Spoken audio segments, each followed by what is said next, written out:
안녕하세요. 네, 자 이번 시간에는 지난 116회 전산세무 1급 이론 기출문제 풀이를 한번 시작해 보도록 하겠습니다. 바로 출발하도록 하겠습니다. 자, 1번 회계정보의 질적 특성이 목적 적합성과 신뢰성은 서로 상충될 수 있고 상충되는 질적 특성 간의 선택은 재무보고의 목적을 최대한 달성할 수 있는 방향으로 이루어져야 한다. 다음 중 상충되는 질적 특성 간의 선택의 성격이 나머지와 다른 것은 무엇인가? 이렇게 물어봤는데, 자, 우리 1번 문제는 목적적 합성하고 신뢰성하고 이렇게 두 가지를 놓고 보면 목적적 합성은 무조건 현재에 맞추어져 있는 것이다 라고 보시면 되고, 신뢰성이라는 말은 결과물에 맞춰져 있는 것이다. 이렇게 일단 여러분들이 이해를 하시면 문제가 조금 쉽게 풀어지지 않을까라고 생각을 합니다. 자, 재고자산의 평가 방법을 원가법이 아닌 시가법을 적용. 시가는 현재 가격을 얘기를 하죠. 네, 이렇게 보시면 되겠고, 수익 인식 방법은 진행 기준이 아닌 완성 기준으로, 완성은 끝났다라는 얘기니까 결과물이 될 거예요. 그러면 1번은 목적적 합성이고 2번은 신뢰성과 관련되어 있다. 순이익을 인식하는 방법을 현금주의가 아닌 발생주의로 선택하는 경우는 현재 상황을 그대로 반영해 주겠다. 이렇게 보시면 되겠고, 정보의 보고 시점을 결산기가 아닌 분기나 반기로 쪼개서 그때그때 보고 싶다. 때에 맞는 정보를 보고 싶은 건 목적적 합성에 해당합니다. 그래서 정답은 2번. 그래서 완성 기준으로 볼 수 있는 것은 신뢰성에 해당한다. 이렇게 보시면 될 것 같아요. 자, 그 다음은 문제 2번으로 넘어가 보겠습니다. 2024년 12월 31일 현재 회사 창고에는 재고가 없으며 다음의 금액이 포함되어 있지 않다. 재무상태표상 기말 상품 재고액을 구하면 얼마인가? 이렇게 됐으니까 매입한 상품 중 선적지 인도 기준에 의해, 선적지 인도 기준은 움직였으니까 내 것이 맞죠. 그 다음에 위탁 판매를 위해 수탁자가 보관 중인 상품 내 것 맞고요. 시용 판매를 위하여 소비자에게 인도한 상품 200만원, 매입 의사표시일이 2025년이니까 아직 의사표시를 하지 않았다. 이것은 의사표시가 안 되어 있으니까 내 것이 맞죠. 그렇죠? 네. 그 다음에 할부 판매 계약에 따라 고객에게 인도된 상품 300만원. 그럼 할부 판매는 장기, 단기 상관없이 인도되었으면 매출로 봐야 하기 때문에 내 것이 아닙니다. 그러면 700, 400, 200 더하셔야 되니까 1300만원 2번이 정답이 되겠습니다. 이해되시죠? 네. 자, 그 다음 문제 3번. 다음 중 유형자산에 대한 설명으로 가장 옳지 않은 것은 무상으로 취득한 자산은 당해 자산의 공정가치에 취득 부대 비용을 가산하여 취득 원가로 계산한다. 맞죠? 토지와 건물을 모두 사용할 목적으로 일괄 구입한 경우 토지와 건물의 각각의 공정가치를 기준으로 안분하여 취득원가를 계산한다. 네. 서로 다른 용도의 자산과 교환하여 취득한 유형자산의 취득원가는 교환을 위하여 제공한 자산의 공정가치로 계산을 한다. 자, 우리 3번 문제는 교환이에요. 교환. 교환인데 우리 회계 1급서부터 계속 나왔어요. 동종자산이냐 이종자산이냐. 이렇게 보시면 되겠고, 동종자산 간의 교환은 무조건 장부가대로 들어오도록 되어 있다. 이종자산 간의 교환은 공정가치대로 들어오도록 되어 있다. 이렇게 이해를 하시면 되겠고, 이종자산은 그래서 장부가는 장부가대로 나가면 나간 것만큼만 들어오니까 처분손익이 없고, 이종자산 간의 교환만 처분손익이 존재를 하게 됩니다. 이렇게 우리는 특징을 외우고 계시면 되죠. 그래서 처음 스타트에 뭐라 그랬냐면 서로 다른 용도의 자산과 그랬으니까 이종자산 간의 교환에 해당하는 거고, 그러면 우리는 자산의 장부가액이 아닌 공정가치가 취득원가로 기록이 된다. 그래서 3번이 정답이 되겠고요. 4번 보기도 잘 알고 계셔야지 돼요. 유형자산 취득과 관련하여 국공채를 불가피하게 강제 매입할 때 당해 채권의 매입 금액과 일반 기업회계 기준에 따라 평가한 현재 가치와의 차액은 유형자산의 취득원가에 포함시키게 됩니다. 그래서 이걸 우리는 강제 매입 국공채다라고 얘기를 하게 되고,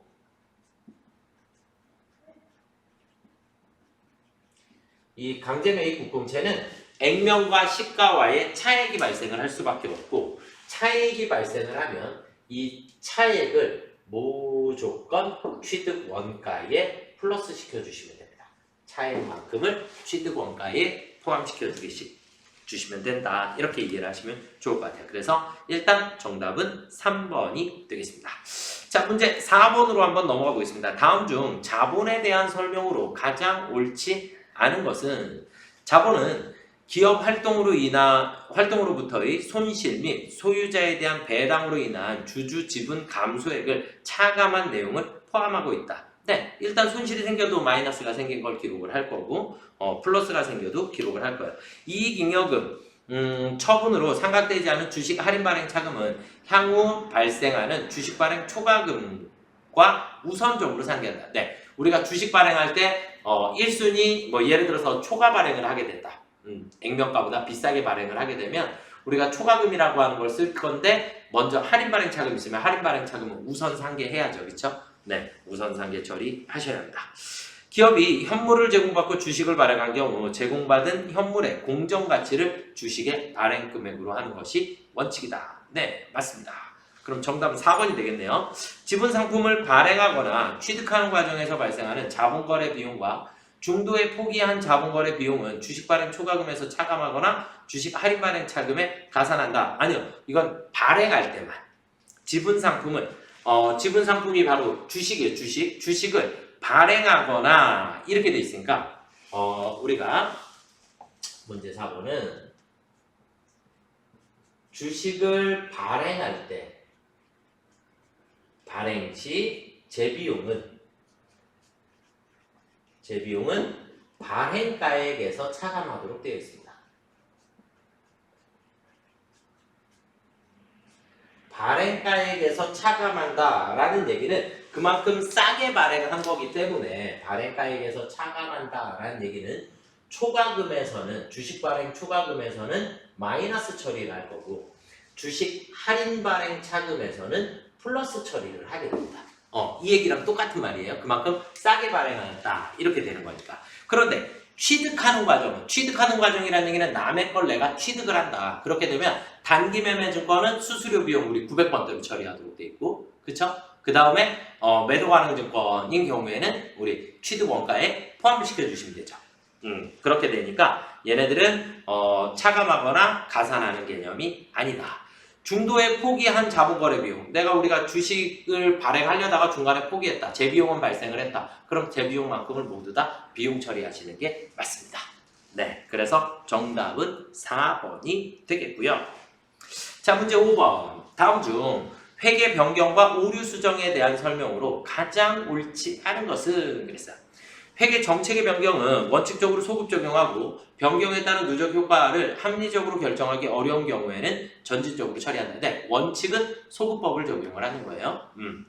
자, 그 다음 회계 추정의 변경은 전진적으로 처리하며 그 효과를 단기 이후가 아니라 단기부터 적용을 하는 거예요. 단기부터. 그래서 자, 5번 우리가 소급법이다라고 하는 게 있고 전진법이다라고 하는 게 있는데 우리가 소급법이다라고 하는 것은 회계, 정책의 변경일 때 사용을 하는 거고 그 다음에 전진법은 우리 회계 추정의 변경에서 사용을 하게 되는데 정책의 변경 소급 적용을 하게 되면 과거부터 수정이에요.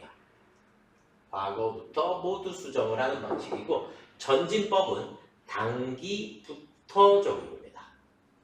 그래서 문제에 자주 출제가 되죠. 단기 이후부터가 아니라 단기부터 적용이 됩니다. 그래서 2번이 정답이 되겠고요. 회계 정책의 변경과 추정의 변경이 동시에 이루어지는 경우에는 당연히 정책의 변경, 과거부터 수정을 한 이후에 그 다음에 추정의 변경을 전진적으로 처리하도록 되어 있습니다. 단기에 발생한 전기의 오류는 단기 손익에서 전기 오류 수정 손익으로 반영하는 것이 원칙이다. 그러니까 단기에 발견을 해서 전년도에 잘못했는데 그런데 이것도 조금 문제가 있어요. 이것도 조금. 왜냐면 여기에서 단기 손익계산서의 전기 오류 수정 손익으로 반영하는 것이 원칙이다. 일단 일반적으로는 이렇게 되어 있지만 중대한 오류냐 중대하지 않은 오류냐로 우리가 구분을 조금 해주셔야 돼요. 그래서 중대하지 않은 오류에 해당하는 경우에는 단기손익으로 처리를 하고 중대한 오류, 금액에 아주 큰 오류가 발생을 하게 된 경우에는 전기분을 수정을 해주셔야 하는 경우의 수도 발생을 하게 됩니다. 그래서 지금은 일단 가장 옳지 않은 것이라기 때문에 조금 애매모호하지만 일단 정답은 2번이 되겠고요. 4번도 조금은 애매한 보기다라고 생각이 듭니다. 자, 문제 6번 이제 원가 회계로 한번 들어가 보도록 하겠습니다. 다음에 각 내용이 설명하는 원가 계산의 용어로 모두 옳은 것은 그랬어요. 제조 원가를 제조 공정별로 집계하는 거, 이걸 우리는 종합 원가 계산이다 라고 했고요. 제조 원가를 개별 작업별로 구분하여 집계하는 것을 우리가 개별 원가 계산이다 라고 얘기를 하고요. 동일한 제조 공정으로 가공하면서 발생한 원가를 제품에 어떤 방법으로 배분할 것인지를 결정하고 그에 따라 결합 제품 각각에 대하여 제품의 원가를 결정하는 원가 계산 제도로서 낙농업, 정육업, 석유산업 등이 해당하는 것을 우리는 결합 원가다라고 얘기를 해요. 그러니까 우리는 종합 원가는 연속 대량 생산하는 거고 개별 원가는 주문 생산을 하는 거예요. 그 다음에 우리가 6번 보기에 나와 있는 세 번째 보기에 나와 있는 결합 원가다라고 하는 것은 처음에는 같이 쭉 가요. 그런데 어느 시점이 되면 여러 개의 제품으로 나누어지게 되는 이 분리점이라고 얘기를 하죠. 분리점. 그래서 나누어져서 서로 다른 제품이 생산이 되는 것을 우리가 결합 원가다라고 얘기를 하는 겁니다. 이해가 되셨을까요? 그래서 여기에서 다른 걸로 갈 때마다 추가 가공비라고 하는 게 발생을 할 수도 있는 부분이 있겠고요. 그래서 정답은 4번이 되겠습니다. 문제 7번으로 넘어가 볼게요. 창고에 보관 중이던 오래된 제품 300만원을 현재 상태로 처분하면 80만원에 처분할 수 있으나 90만원을 추가로 투입하여 수리한 경우 190만원에 처분할 수 있다고 할 때 수리 후 처분에 따른 기회비용은 넘버 2예요. 넘버 2. 자, 그러면 우리는 7번은 첫 번째 경우의 수는 빵원을 투입을 해서 얼마를 벌을 수 있다? 처음에는 그냥 그대로 처분을 하는 거니까 80만원의 수익을 얻을 수 있다. 이렇게 돼 있고 90만원을 들였을 때 우리는 190만원을 벌을 수 있다. 이렇게 두 가지의 경우가 있으니까 첫 번째 경우는 80만원을 벌을 수 있고 두 번째 경우는 100만원을 벌을 수 있으니까 우리는 당연히 100만원을 버는 것을 선택할 거예요. 그렇죠? 그럼 얘가 가장 좋은 조건이니까 얘가 1등, 얘가 2등. 우리는 기회비용을 어떻게 외웠죠? 기회원가는 넘버 2입니다. 이해가 되셨을까요? 그래서 기회비용은 80만원의 이득을 얻을 수 있는 이 부분을 우리가 기회비용이다. 그래서 항상 기회비용을 그냥 우리가 차선책이다 이렇게 외우고 계셔도 괜찮다라고 보여집니다. 자, 문제 8번으로 한번 넘어가 보도록 하겠습니다. 문제 8번. 제조부문과 보조부문 간의 용역 비율은 다음과 같다. 제조부문 P2의 배분대 보조부문 원가의 총액은 얼마인가? 이렇게 물어봤어요. 그러면 제조부문은 우리가 지금 현재 보니까 P1, P2 이렇게 있고 보조부문은 S1, S2 이렇게 둘로 나눠져 있더라.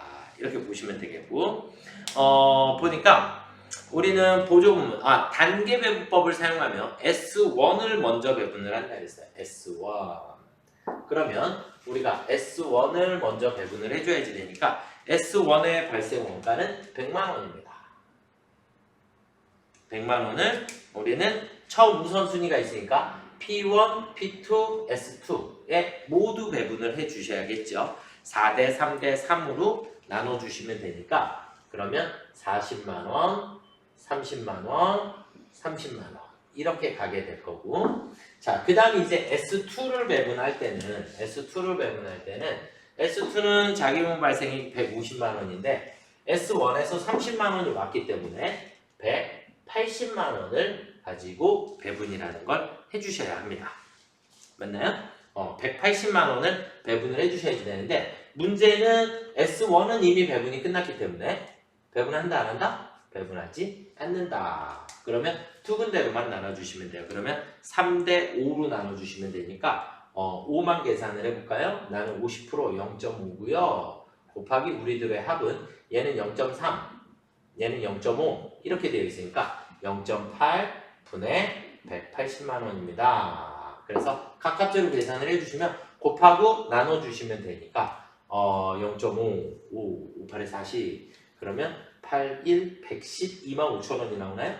네, 우리는 P2만 계산하면 되니까 112만 5천원을 계산을 해주실 수 있게 되고 그러면 30만 원과 112만 5천원 이렇게 왔기 때문에 142만 5천원 3번이 정답이 되겠죠. 이해가 되셨을까요? 이 부문별 원가 계산은 시간이 조금 걸릴지 모르겠지만 무조건 정답을 찾으실 수 있는 거기 때문에 여러분들이 반드시 계산을 조금 해보셨으면 좋겠고 제 거 영상에 부문별 원가 계산이 있어요. 그래서 부문비 배부가 있으니까 보조문비 배부 영상이 있으니까 그걸 참고를 하셔서 꼭 반드시 맞추셨으면 좋겠습니다. 자 문제 9번으로 넘어가 보도록 하겠습니다. 주식회사 세무는 평균법에 의한 종합원가 계산을 채택하고 있다. 가공원가는 공정 전반에 걸쳐 균등하게 발생하고 있다. 다음 자료를 바탕으로 기말제공품 가공 원가를 계산하면 얼마인가 그랬어요. 그럼 이제 우리는 평균법을 제가 수업 시간에 우리는 평균법을 어떻게 했죠? 말, 성, 말, 총 이렇게 계산을 했어요. 우리 총은 기초 플러스 단기 분을 얘기를 하는 거고 자 그러면 첫 번째 가공비만 계산을 하라 했으니까 가공비 기말 5,000단인데 완성도가 40%니까 2,000개 곱하기 완성품 수량은 착수 수량이 26,000개고 기초 수량 T자를 한번 잠깐 그려야겠네요. 여기다가 잠깐 한번 그릴게요. 우리가 여기다 잠깐 그려서 기초가 4,000개고 단기 착수가 26,000개 거기에 기말이 5,000개가 나와 있으니까 우리는 25,000개의 완성품을 계산을 하실 수 있겠죠. 그쵸? 네, 25,000개 완성품을 계산을 해주시면 돼요. 25,000개 플러스 다시 기말이니까 기말은 2,000개 분의 단기 총재종가 기초 플러스 기초 가공비는 64,000원 단기의 가공비는 26만원 그럼 32만 4천원이 될까요? 그쵸? 32만 4천원 그러면 우리 계산기 두들기셔야 되겠다. 자, 우리 계산기로 우리 처음에 2,000원에 2,000개 곱하기 32만 4천원 나누기 27,000개 해주시면 24,000원이 나오겠네요. 그쵸? 그래서 정답은 24,000원 이렇게 계산을 해주시면 되겠죠. 그래서 정답은 2번이 되겠고요. 우리 평균법, 선입선출법 계산은 여러분들이 꼭 반드시 하실 수 있으셨으면 좋겠습니다.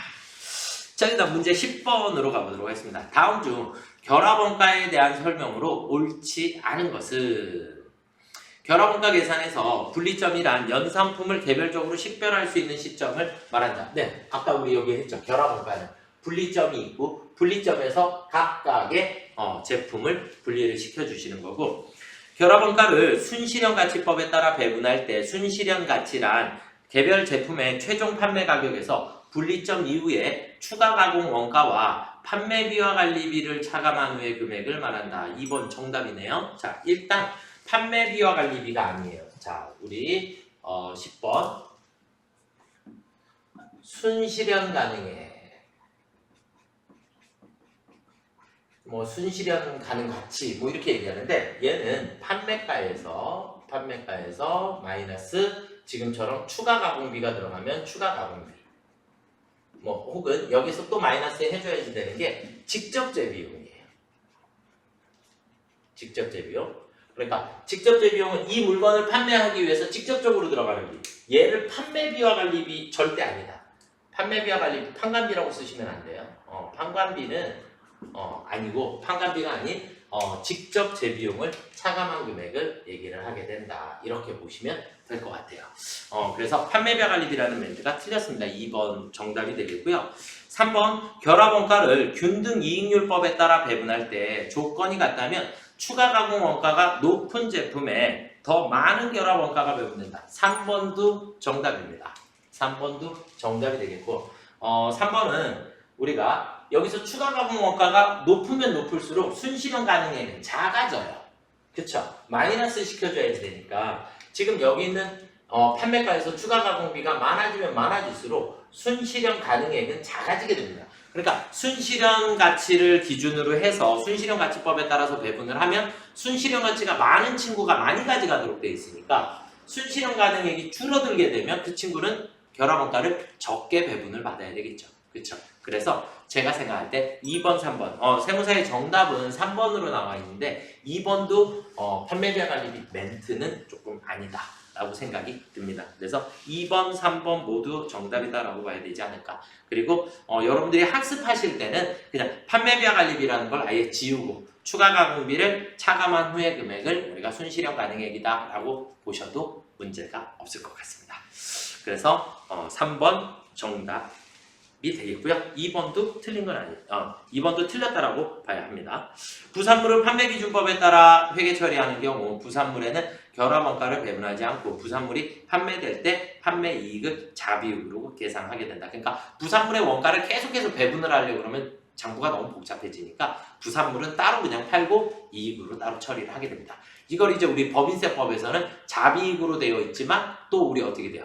매출로 봐야 하기 때문에 제품 매출에 추가를 시켜주죠. 그렇죠?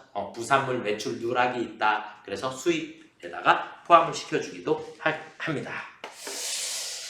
자, 그래서 10번 문제가 조금 2번까지 풀고 그냥 다음 문제로 넘어가 버리셨으면 조금 문제가 있지 않을까라고 생각을 들기는 합니다. 자, 그 다음 11번 보도록 하겠습니다. 소득세법상 아래의 소득 구분을 모두 옳게 고른 것은 원고료가 나와 있는데 일시적인 거, 제가 일시적인 걸 우리 뭐라 했죠? 우리 일시적인 소득을 일시적이면 기타 소득이다. 이게 만약에 지속적이다. 계속해서 발생을 한다. 그러면 그때는 사업소득이다. 누군가에게 소속되어 있다. 그러면 근로소득이다. 이렇게 보시면 되겠죠. 그렇죠?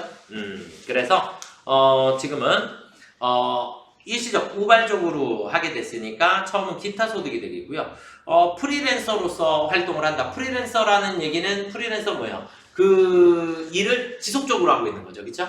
그렇기 때문에 사업소득에 해당한다. 근로자는 회사에 소속되어 있는 그래서 우리는 근로소득으로 보게 됩니다. 그래서 정답은 4번이 되겠죠. 자, 12번 다음 중 부가세법상 사업자 등록에 대한 설명으로 가장 옳지 않은 것은 신규로 사업을 개시하고자 하는 자는 개시일 이전이라도 사업자 등록할 수 있고요. 사업자 등록을 신청받은 관할세무서장은 신청일로부터 2일 이내에 사업자 등록증을 발급해야 합니다. 사업 현황을 확인하기 위하여 필요하다고 인정되면 5일까지 연장은 가능합니다. 왜냐면 실제 그 사업 하는 거야? 맞아? 안 맞아? 임대차 계약이 정확하게 이루어졌어? 확인 절차가 조금 필요한 경우에는 연장할 수도 있습니다. 단독 개인 사업자의 대표자를 변경하는 경우에 법인은 대표자의 변경이 정정사유예요. 지체 없이 사업자 등록증 정정 신고해야 한다 그랬는데 우리 12번에서는 사업자 등록증의 정정이 우리가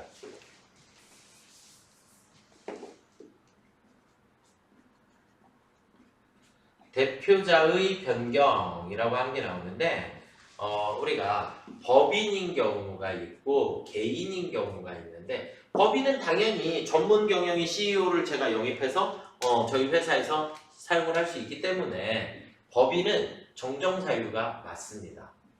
정정사유가 맞고 개인은 개인 사업자가 대표자로 바꾸겠다는 얘기는 난 이거 안 하고 다른 사람이 다시 하는 거예요. 그러니까 이 친구는 뭐예요? 폐업사유에 해당하게 됩니다. 이해가 되시죠? 그래서 개인 사업자의 대표자 변경은 정정이 아니라 폐업 사유에 해당하게 됩니다. 그래서 3번이 정답이 되겠고요. 상호를 바꾸면 당일날 사업자 등록증을 재발급해 주셔야 합니다. 자, 문제 13번. 다음 중 법인세법상 부당행위 계산을 적용함에 있어 조세의 부담을 부당하게 감소시킨 경우가 아닌 것은, 그러니까 부당하지 않은 경우를 찾는 거예요. 그렇죠? 부당하지 않은 경우. 단 보기는 거래의 시기와 거래가액의 차익이 3억 원 이상 또는 시가의 5% 이상의 요건은 모두 해당한다라고 가정한다 그랬어요. 그러면 법인의 대표자의 배우자로부터 자산을 시가보다 높게 사주면 돼야 안 돼요? 법인이 손해를 보니까 이러면 안 된다.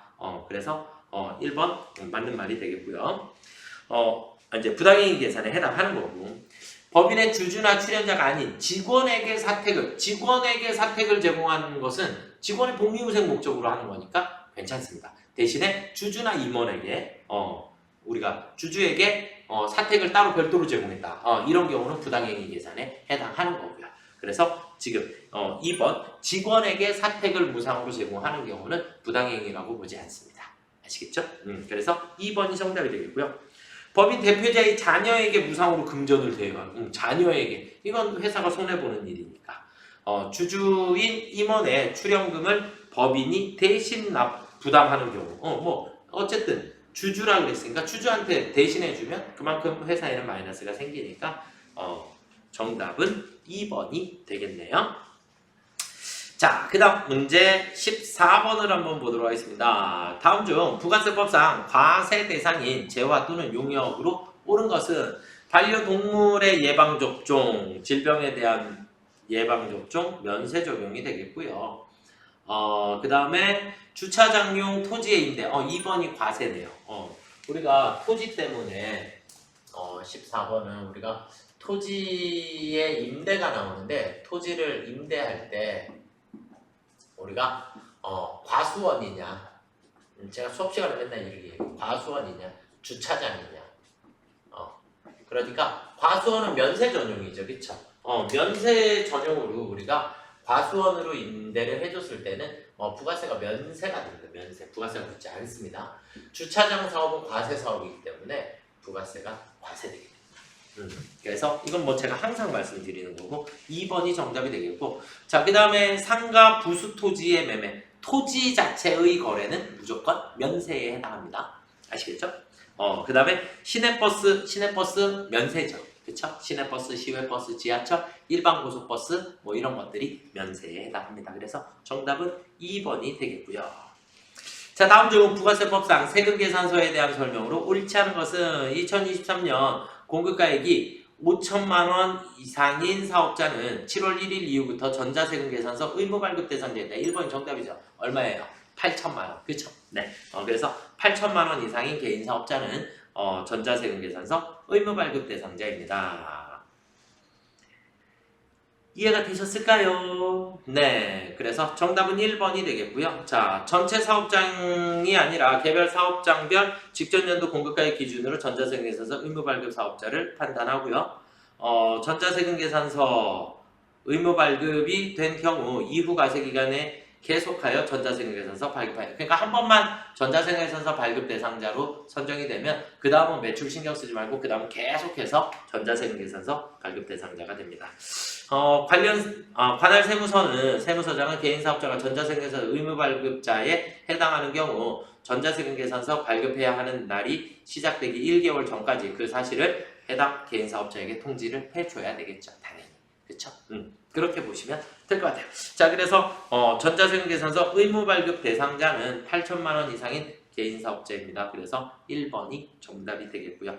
116회는 제가 검토를 조금 늦게 해서 그런데 네, 일단 10번 문제가 조금 문제가 있지 않나라고 생각이 조금 드는 부분이 있습니다. 그렇게 조금 빠르게 이의 신청을 조금 했어야지 될 부분인데 조금 놓쳤던 부분인 것 같고요.